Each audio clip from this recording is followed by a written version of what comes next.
اب چلتے ہیں اپنے اگلے برج کی طرف جو کہ برج سمبلا، اور آپ کو بیان کریں گے کہ ان کا یکم سے 10 اکتوبر کا یہ عشرہ علم نجوم کی روشنی میں کیا کچھ بیان کرنے جا رہا ہے۔ اس عشرے کا یہ وقت برج سمبلا والوں کے لیے ان کی خواہشات کی تکمیل ہونے کی طرف اشارہ کر رہا ہے۔ اس کے علاوہ یہ وقت آپ کے اندرون سفر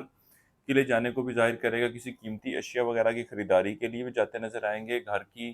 ضروریاتی زندگی کی جو چیزیں ہیں جس کو پورے کرنے کے حوالے سے کافی دیر سے آپ کوشاں تھے، اس کوششوں میں اب آپ کو کامیابی ملتی ہوئی نظر آئے گی۔ اس کے ساتھ ہی ساتھ وہ برج شملہ والے افراد جو کاروبار کے پیشے سے وابستہ ہیں یا کاروبار کا آغاز کرنا چاہتے ہیں، یہ وقت ان کی بھی صورتحال میں بہتری کی طرف اشارہ کرے گا۔ کاروبار کو بڑھانے کے حوالے سے خاصے اگریسولی کام کرتے نظر آئیں گے، اور اس کے حوالے سے کئی ایک نئے اچھے اور بہتر منصوبے بنانے میں بھی کامیابی ملتی ہوئی نظر آئے گی۔ یعنی کہ کاروبار کو بڑھانے کے حوالے سے، کاروبار کو پھیلانے کے حوالے سے، کاروبار کو ترقی دینے کے حوالے سے آپ کے دماغ میں وسعت آئے گی۔ جدھر پہلے آپ لوگوں کو یہ شکایت ہوگی کہ دماغ آپ کا کاروباری معاملات کے حوالے سے بند ہے، جکڑا ہوا ہے، اب یہ معاملات جو ہیں بہتری کی شکل لیتے ہوئے نظر آئیں گے، خاص طور پر جو وقت اس عشرے کے درمیانی ایام سے شروع ہونے جا رہا ہے۔ اس کے علاوہ لوگوں کے ساتھ لین دین کے معاملات کے حوالے سے جو پریشانیاں آ رہی تھیں،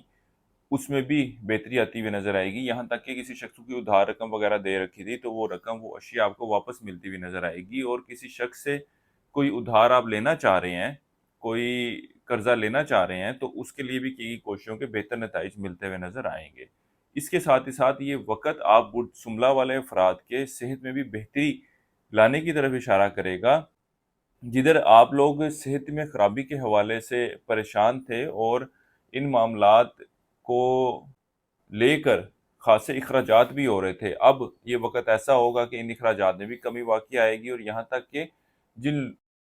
مریضوں کا مرض ڈائیگنوز نہیں ہو رہا تھا، اب اللہ کے فضل و کرم سے اس کے حوالے سے بھی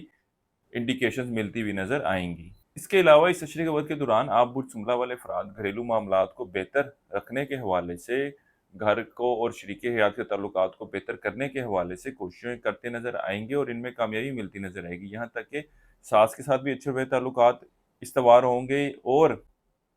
شریک حیات کے ساتھ بھی سیر و تفریح کے لیے جانے کا موقع ملتا ہوا نظر آ رہا ہے۔ اس کے علاوہ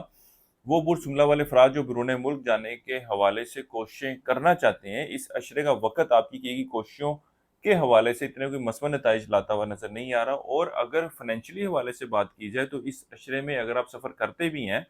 تو یہ سفر آپ کے لیے اتنا کوئی فائنینشیل بینیفٹ دینے نہیں جا رہا۔ اس کے علاوہ وہ طالب علم جو تعلیم کے حوالے سے پریشان تھے، اللہ کے فضل و کرم سے یہ وقت آپ کے تعلیمی میدان میں بہتر کارکردگی کی طرف اشارہ کرے گا، فنون لطیفہ کی طرف بھی آپ کی توجہ بڑھتی ہوئی نظر آئے گی، اور اپنے تعلیمی معاملات کے حوالے سے خاصی سنجیدگی دکھاتے ہوئے نظر آ رہے ہیں۔ اس کے ساتھ ہی ساتھ آپ لوگوں کو بتاتا جاؤں کہ آپ برج شملہ والے افراد کو لوگوں کے اوپر غیر ضروری طور پر اعتبار کرنے سے تھوڑا گریز کرنا چاہیے، کیونکہ آپ تو لوگوں کے ساتھ سنسیئر ہو کر ایمانداری کے ساتھ چلتے ہوئے نظر آتے ہیں، لیکن جواباً آپ کو جو لوگ ملتے ہوئے نظر آ رہے ہیں وہ اتنے سنسیئر، اتنے یقین کے قابل نہ ہوں گے کہ آپ آنکھیں بند کر کے ان کے اوپر یقین کر سکیں۔ اس لیے ان معاملات کے حوالے سے آپ لوگوں کو تھوڑی احتیاط برتنے کی ضرورت ہے، چاہے آپ ملازمت کے پیشے سے وابستہ ہوں، چاہے آپ کاروبار کر رہے ہیں یا طالب علم ہیں، آپ کو اپنی ذات کے حوالے سے کچھ فکر مند ہونے کی ضرورت ہے، اور لوگوں کے اوپر غیر ضروری طور پر اعتبار کرنے کی ضرورت نہیں ہے، اور اپنے مزاج میں بھی کچھ تبدیلی لانے کی ضرورت ہے۔ وہ افراد جو عشق و محبت کے معاملات سے وابستہ ہیں، اس عشرے کا وقت ان کے آپسی تعلقات میں بہتری کی طرف اشارہ کر رہا ہے، لیکن اگر ان معاملات کو رشتے کی شکل دینا چاہتے ہیں تو یہ وقت ان اقدامات کے حوالے سے اتنی کوئی مثبت صورتحال کی نشاندہی نہیں کر رہا، لیکن یہ وقت آپ کے آپسی تعلقات میں بہتری لانے، سیر و تفریح کے لیے جانے کی طرف اشارہ کرے گا۔ وہ افراد جو ملازمت کے پیشے سے وابستہ ہیں، اس عشرے کے شروع کے چند ایک ایام آپ کے لیے کچھ پریشانیوں کی نشاندہی کر رہے ہیں، لیکن اس عشرے کے باقی ایام جو ہیں دفتری معاملات، دفتری ماحول میں نسبتاً بہتری لاتے ہوئے نظر آ رہے ہیں۔ بہرحال جیسے میں نے آپ کو پہلے بھی بتایا کہ آپ کو اپنے مخالفین سے اور لوگوں کے اوپر اندھا اعتبار کرنے سے گریز کرنا چاہیے۔ اس عرصے کے لیے ایک وظیفہ آپ کو بتا رہا ہوں، یا اللہ یا فتح ہو، 3 تسبیحیں آپ نے اسی کرنی ہے روزانہ۔